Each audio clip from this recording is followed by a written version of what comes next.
Good morning.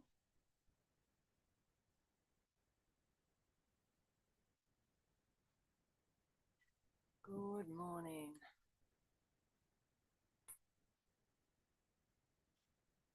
Okay.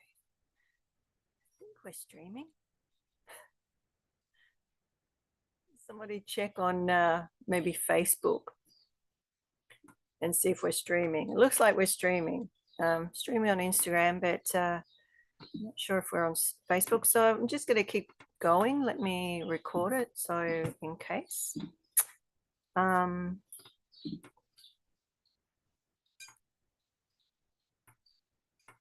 right. There we go. Good morning. Well, that was a little bit effortful.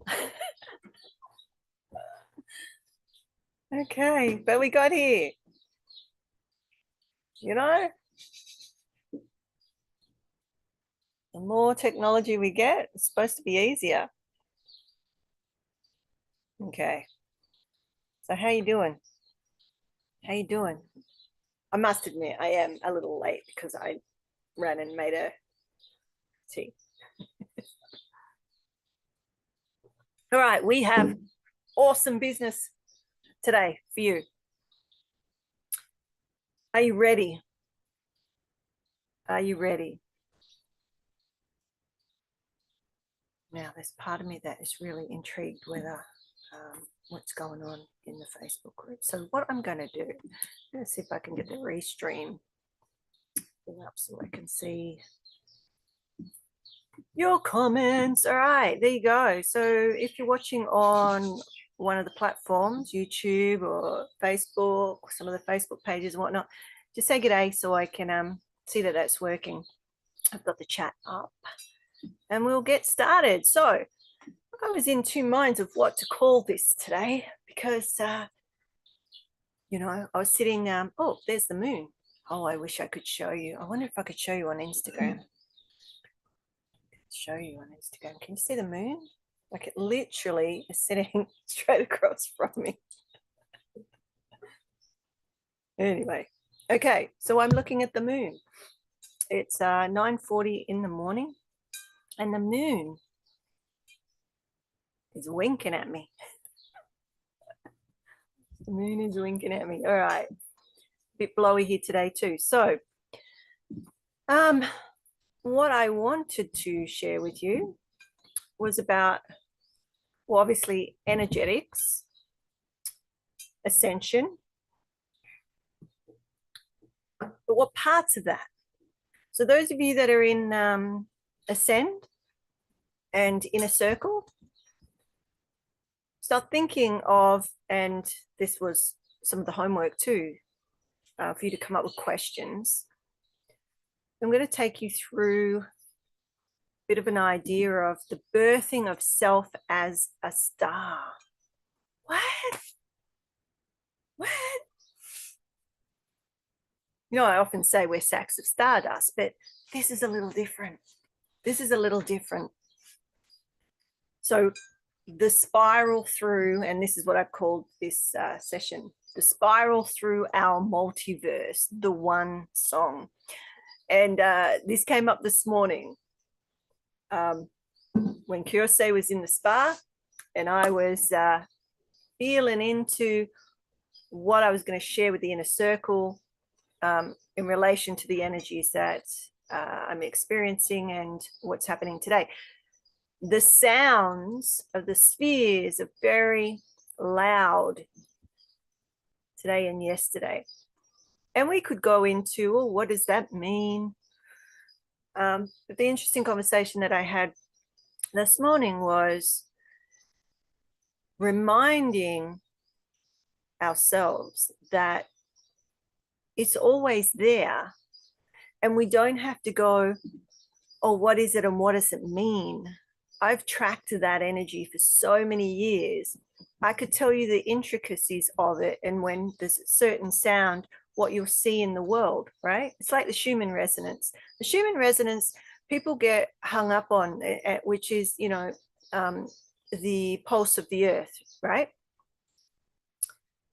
And you know, that all correlates with the brainwave states and our consciousness. But these sounds,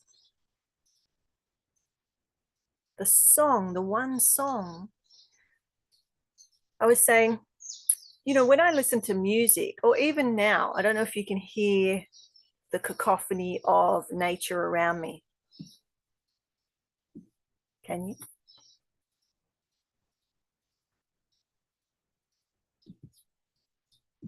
Can you hear it?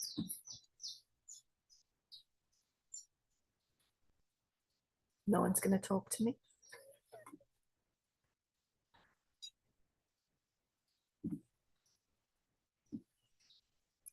When you listen to that orchestra of nature, you can hear it all as one big song, or you could hear it as the instruments. So the individual birds and cicadas and geckos and lizards and what else? The wind, the rustling of the trees, you know, through the flowers and the you know, and as I say that, they wave. Hey, right? Are you following? Let me just check that I let people into the Zoom if they're there. Okay.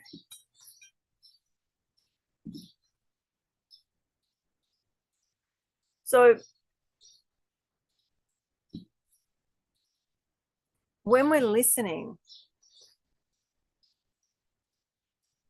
to a song, or even to a person, but let's say a song, music, are you hearing it all out as one song, or are you hearing all the pieces that build to the individual into the unified stream of that we call the song?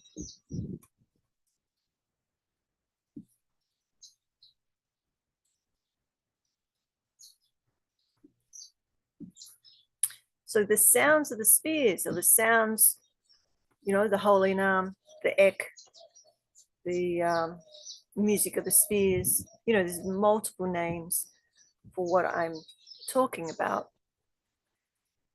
You could also hear your song, your one song, right? And when you're still enough, you hear the what I call the doorbells to each gateway that is within you, that's activated. And it'll start with a ringing or a high-pitched sound, or it might be there's many different sounds, and they all are frequencies to different states of consciousness. And as you accept and acknowledge and start to live in that state, then you hear that overtone and then the next overtone until they're all playing this one song that you think, oh, you're hearing something in particular. And it's not until you are very still, until you're quiet within, that you can determine the subtleties of those points of sound. Okay. I'm going to make that chat smaller so I can keep that one open if you decide to say, hey, and keep an eye on the Zoom for my inner circle to come in. When they do, I can see them. So juggling some screens. All right, so let's get on with it. I don't know if this is where you are or not. But I want to talk to, so in the inner circle, we're going to go deeper into some people know some of the energies as the assemblage point, right? This soul spark, this directing light, and how we can understand the process of walking through the world at this time. You're now, right? Surrendering. People talk about surrendering all the time. What does it mean? What does it mean to surrender? People say just surrender, go with the flow. Okay, but how? Let it go is another one. Let it go, let it flow, surrender, seek first. One of the ways the body shows about a system, right? But how do we start? Hair's annoying me. I might have to put it up. Thank you, hair, for annoying me. At least I've got hair, right? Appreciate I have hair to annoy me. Because there are many people that don't. So back to this one song, this sound and light. It's the core of the mystic path. Each level of experience past the heart, chest, the heart chakra, some may say, the center chest, the heart amplifies the sounds of the universe to the music of the spheres. And each has a universe of its own with geometry and sound, light and color wave bands for each. So those of you, again, in Ascend, we're talking about light spectrum. How do we utilize the sun and the full spectrum to heal and for wellness and whatnot, right? So these all add to the amnesic information received and transmitted, informs our perception and our perspective of the world we think we are experiencing at the time, the relative reality, right? It's your reality, it's not my reality. It's your relative reality. What are you experiencing?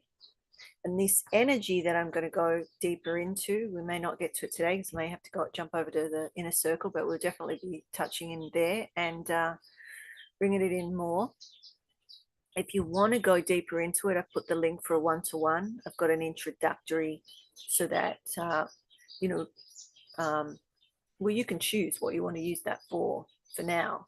But June, July, there's an introductory price. So if you haven't worked with me before, or you have a long time ago and you're not sure about something now,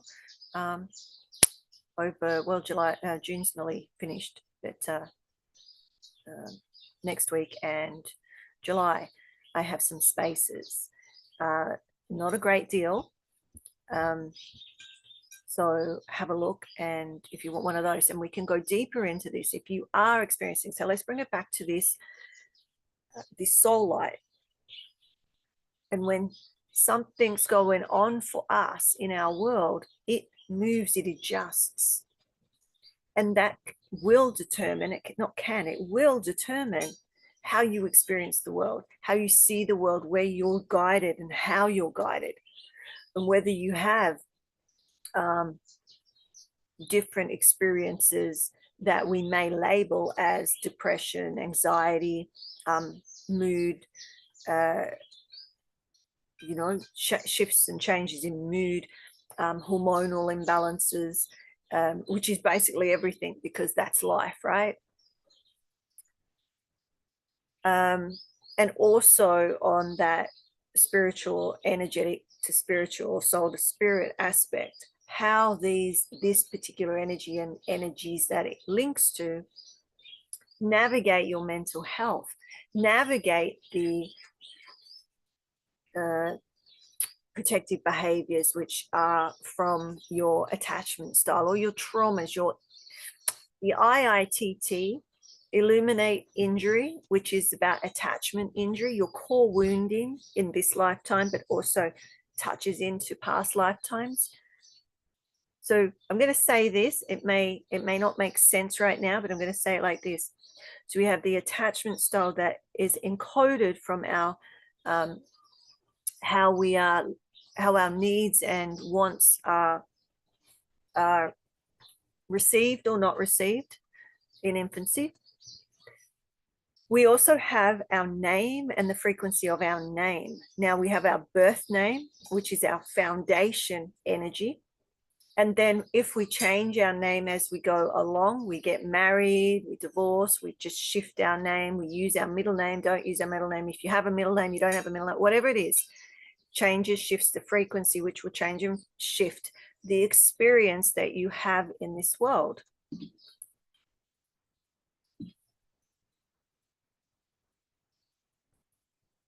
Right? I'm just checking the chat. Tempted to check the chat. I'm going to keep going. I'm not going to, I'll check the chat later. Where was I?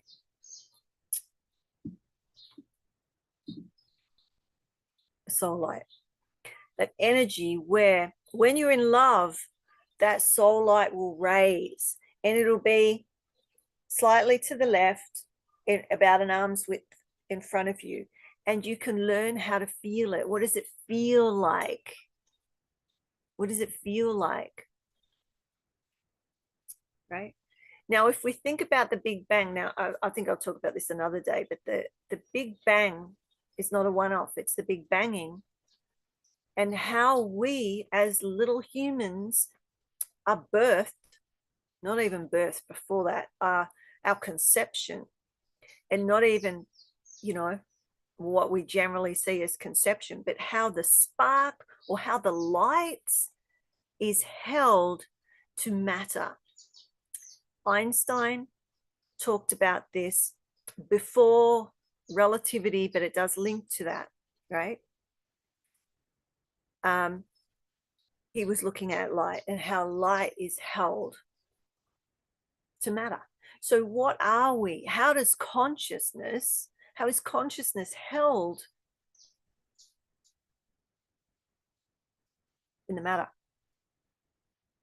It's our conception, how there's that spark, the zinc spark, that is what, I guess, what is missing in robotics and AI and whatnot. It's what is that consciousness, the spark of life.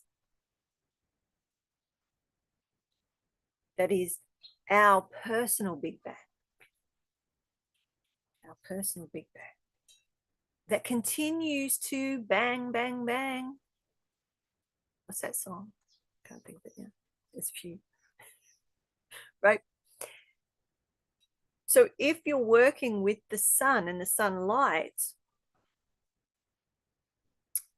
you are supporting the illumination and the continued illumination of your cells. Then that helps every aspect of your system. We'll go further into that in the program, but just sharing a little bit now. All right, so going back to the, oh, there's the donkey. Can you hear it? Good morning. So, Big Bang. I won't go into dimension right now.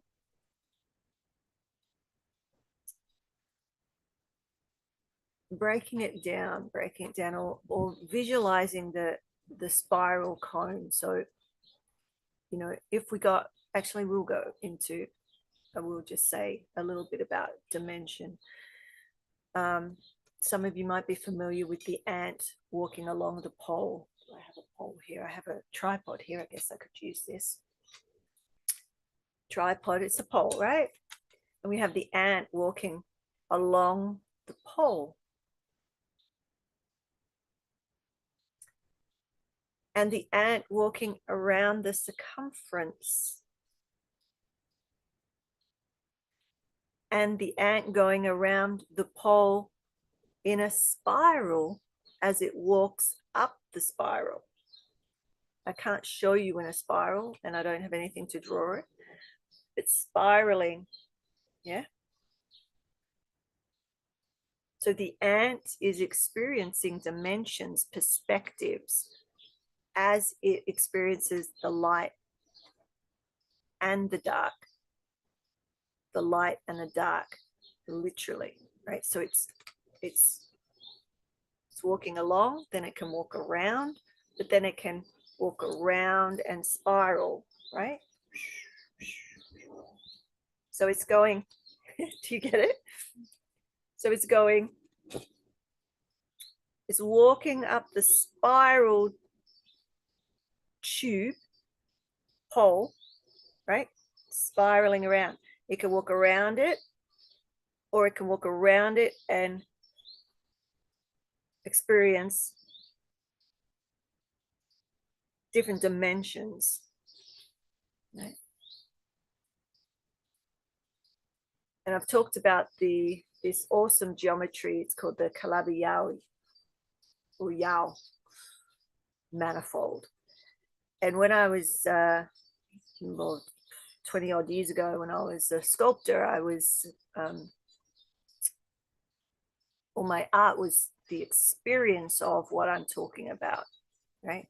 Trying to understand and integrate it for myself, but it's a structure representing 6 dimensions of space-time that are curled up according to string theory. So, or superstring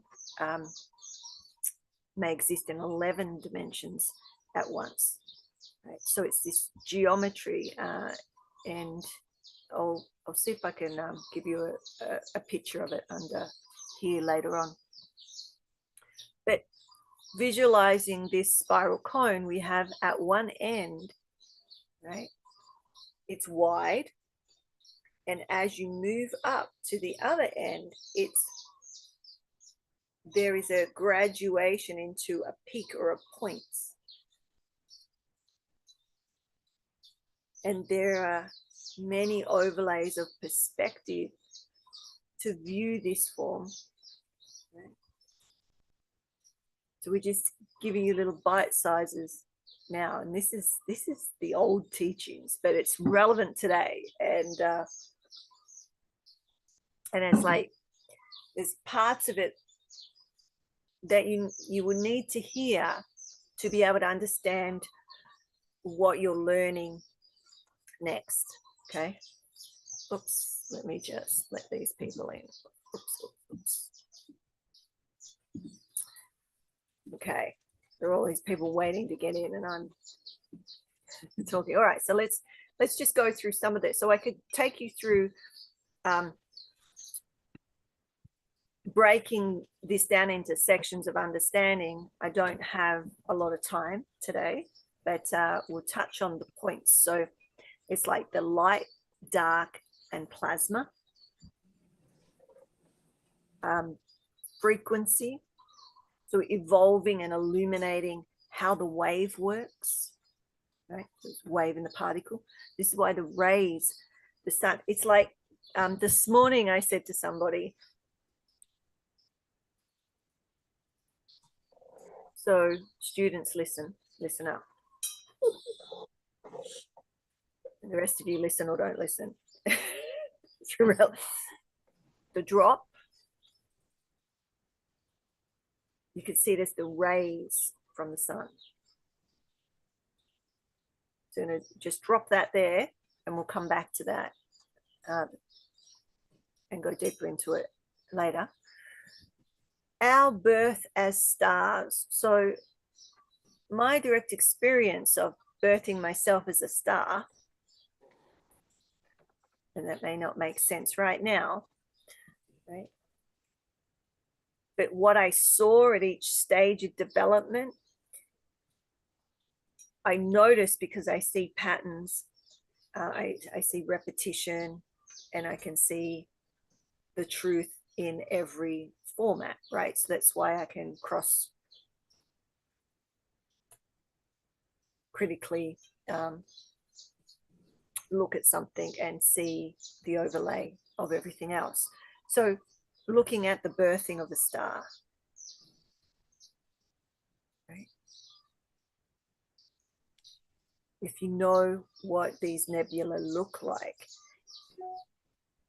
as you're birthing yourself and you're having these explosions, so to speak, or these charges, so to speak, activating these galaxies within, which the sounds of the spheres are the doorbells too, that let you know, you've entered this doorway, this gateway. This is what it sounds like. And if you hear any type of ringing,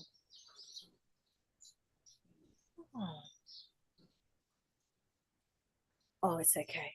I thought my birds were dead, but I thought, what is that? They're sleeping. Like, so back to this reality.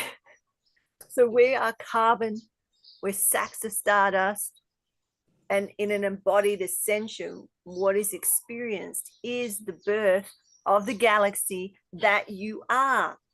So many years ago, I got shown what my book title is going to be. I've been trying to write it for probably 20 years now, and it's sort of written in bits and pieces, but it's like, it's not right to really share.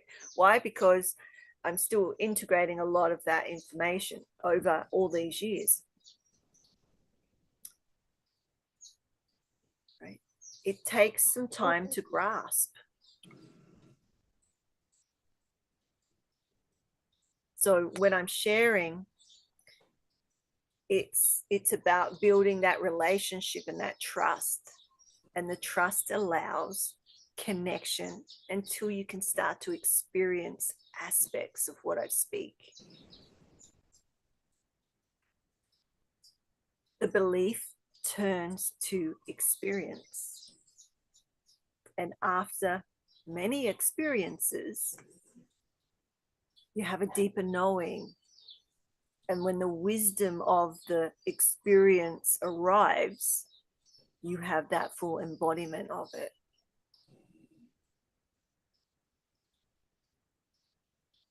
Right? And it's fully integrated.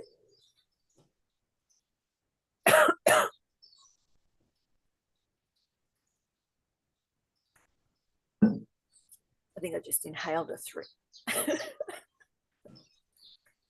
You now live within me. All right.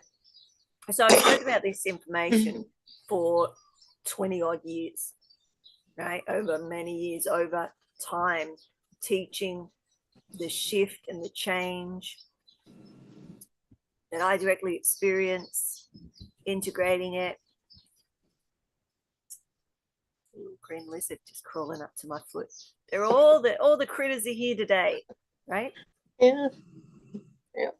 Who's not muted? Can somebody mute? Lisa, can you mute? Oh, yeah. Sorry, you're going to be on the recording, that's all. But welcome. Welcome, ladies. We'll go into the inner circle. I'll just finish up here a little bit.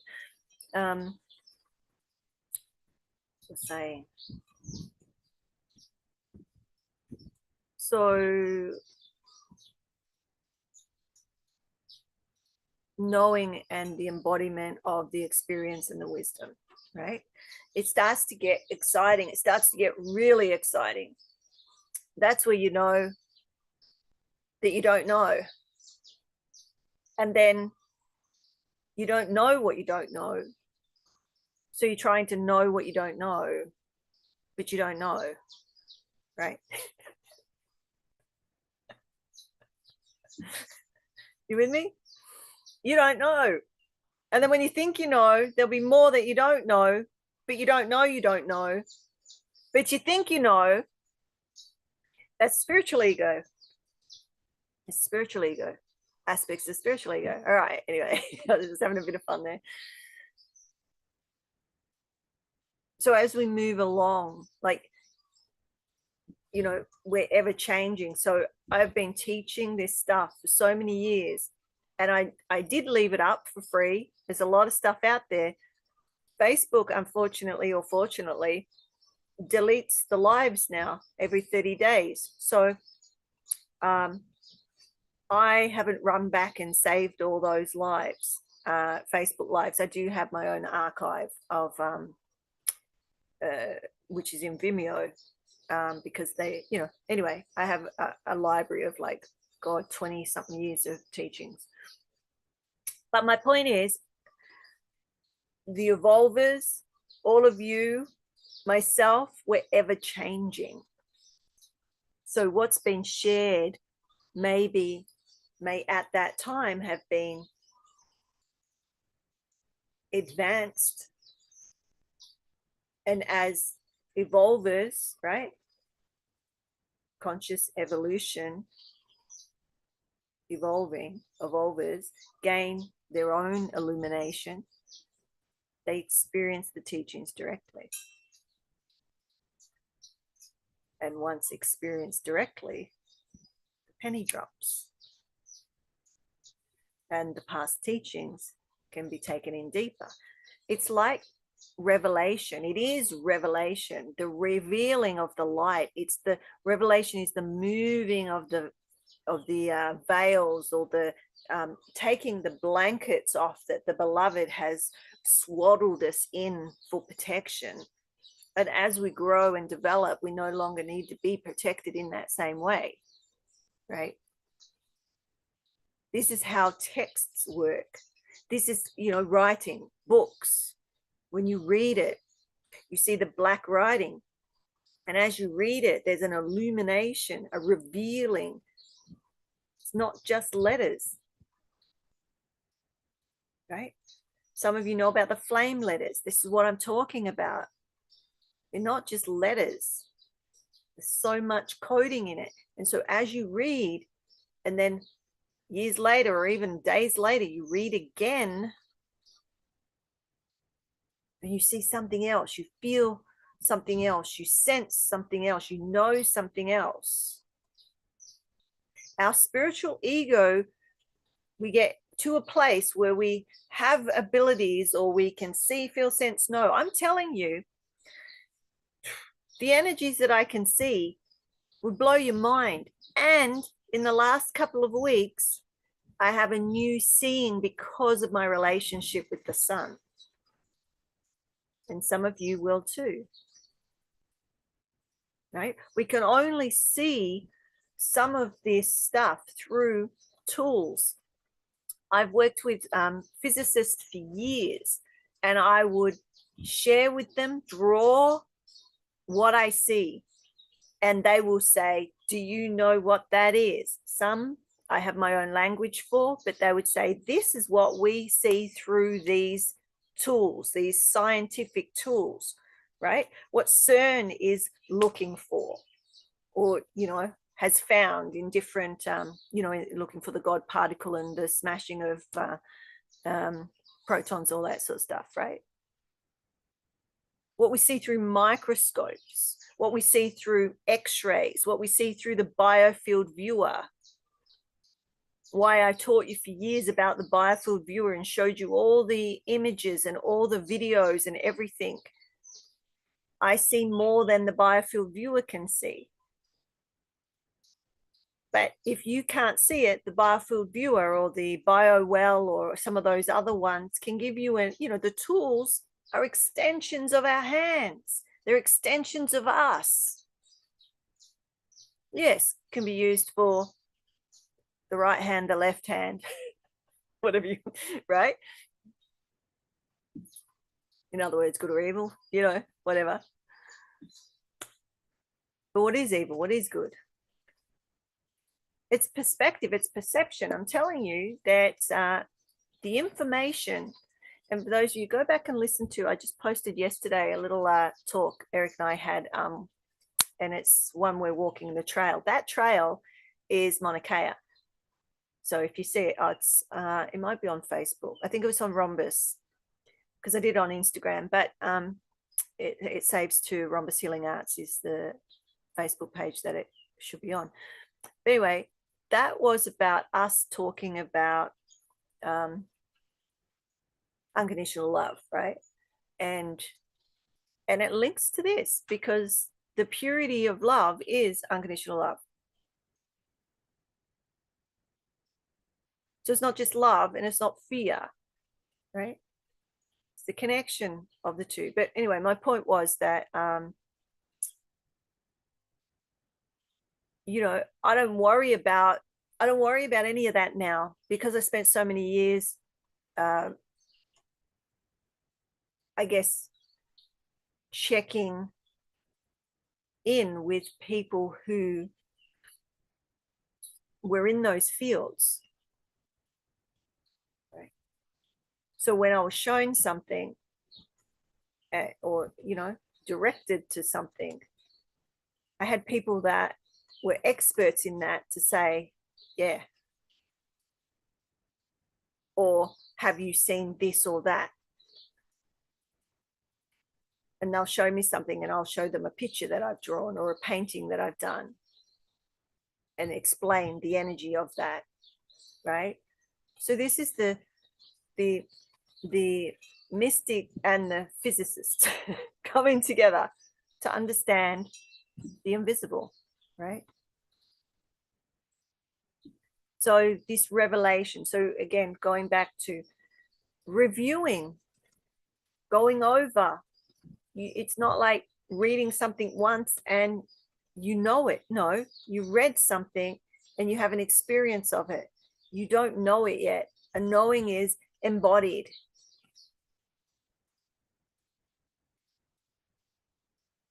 So like repetition. How do I know when I was doing you know, I technically am still a ninja, I guess. Does it ever go away, right? So ninja kai taijutsu. So I was a ninja and I'd go for walks. And I remember one day I was walking around a big lake and a seagull, big bird, swooped me. And because I was trained to a certain degree,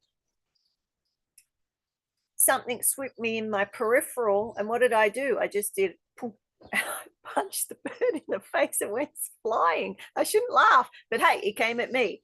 And it was an instinct. It wasn't conscious. Do you understand? When I was training, and my girls, they thought it was fun because, you know, I can disarm people and, you know, it's all unarmed combat type stuff, right? As, you know, as a protective sort of thing. So they thought it was fun because I could throw people, you know, I'm a ninja. So they would come at me because they like to be thrown. You know, I wouldn't full on throw them. But, you know, when I'm conscious, I have the skill not to hurt you on purpose. Hear that again. I have the skill not to hurt you on purpose. The amount of young men that I've disarmed because they're highly dysregulated, and I get called in when I was a social worker and trauma therapist. I would get called into schools or called into courts and all this sort of stuff. My job was to keep them safe and to keep me safe, but to keep the community safe. So if there's a, you know, 13-year-old kid running around with a butcher's knife threatening people, you want the police to shoot them. I hope I don't get cancelled for this. Oops. Oops. Right? Or taser them. I saw a 10-year-old tasered years ago. Right? And the police were devastated because it's the youngest person they had tasered at that time. This was a long time ago. But because he had gone outside with a knife and he was stabbing into the house, he's trying to, yeah, anyway, it was one of my clients. And so I got called in, right? Because that was part of my job, to de-escalate, to work with the nervous system, to keep people safe from themselves. So my point being, at that time in my training, I would say to my girls, it was usually my youngest, she loved it. She's the one that does all the aerial trapeze daredevil stuff. So you can see where that sort of comes from. I would say it's dangerous, because if you do that when I'm coming in the evening, right, a master would be able to tell, and we get trained like this in the military too, right? And you see it on those shows, what's it called? Special Forces. Have you seen Special Forces? They take celebrities and, you know, athletes and all that through SAS training, Special Forces training, right? So you go through this room and there's friendlies and enemy, and you got to know the difference so you don't shoot or harm the friendlies, which could be women and children. Do you understand what I'm saying? It's a higher level training or skill to, in an instant, know that one's safe, that one's not. So what I'm saying to you is, when the seagull flew at me, I wasn't at that stage of development. I didn't even realize what I did. It was so automatic. It was just a side block. I just went boom, and I was like, oh shh! I just hit a bird in the head. I know I'm laughing. I wasn't like, I love birds. I'm surrounded by birds. I have stopped and taken birds that are hit by cars to the vet.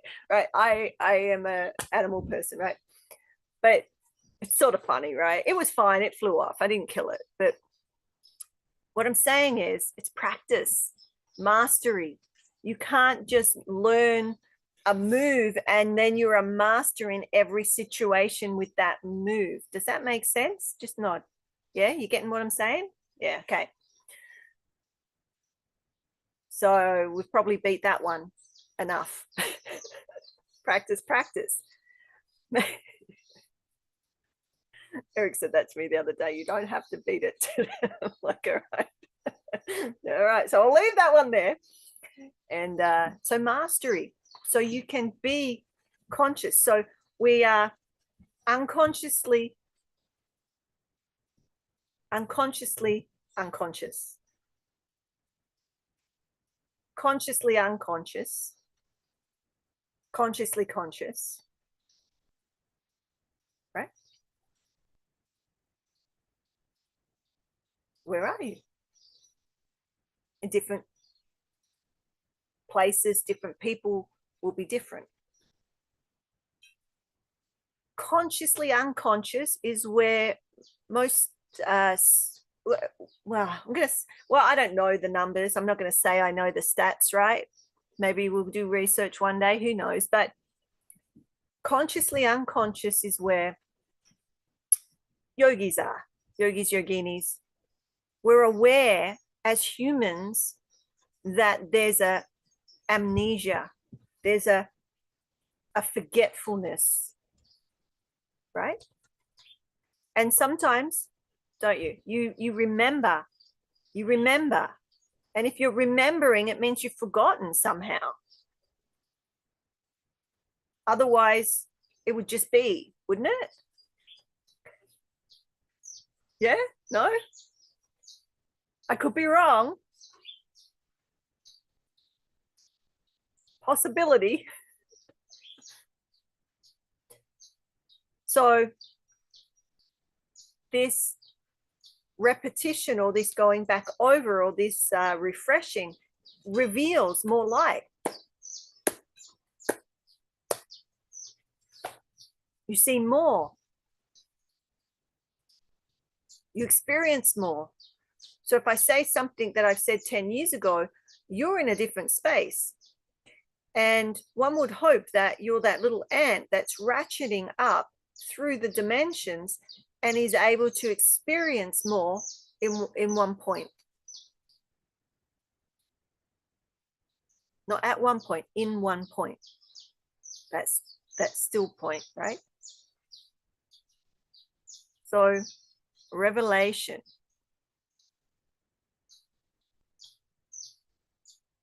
Revelation. So I guess we should go over to, I haven't gone through all the points, but I guess we should go over to do some Q&A, and maybe we'll finish this another day.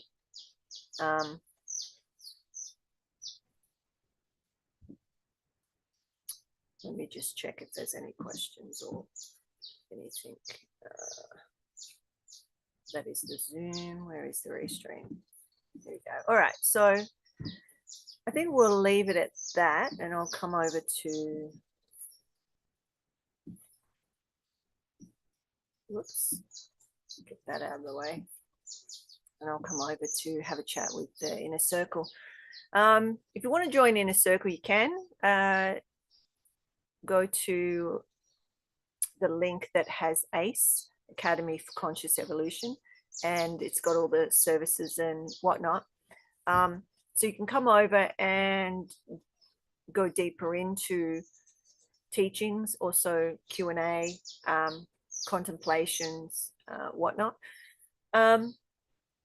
Or there's a booking link there too. So go to the calendar and you can book a session where you may want to go into, I was going to talk about the assemblage point and the soul, you know, and go deeper into that, but it is a big teaching. But if you want that, if you want me to check that for you, if you want to, so with the assemblage point, when something happens to you, it shifts. So when you're in love, so full circle, because this is what I started with, when you're in love, it's risen. And when your heart's broken, it will drop. And anything in between, it can move. It impacts how you are in the world, how you experience the world, whether that's as light or as darkness. And funnily enough, you know, I talked about Einstein earlier, but he and Jesus and Bruce Lipton, who, do you know Bruce Lipton? Anyway, he's an awesome guy. I met him years ago oh no, I was going to say in Arizona. It wasn't Arizona. It was San Francisco, I think. Anyway, he's a cool dude. He also said something similar. So when you look out into the world, what do you see? And this is me paraphrasing all of them together. Okay.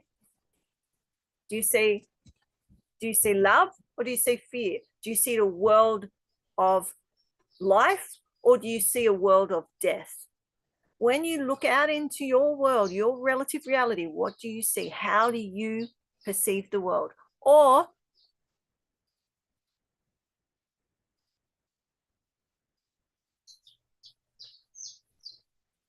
what's that?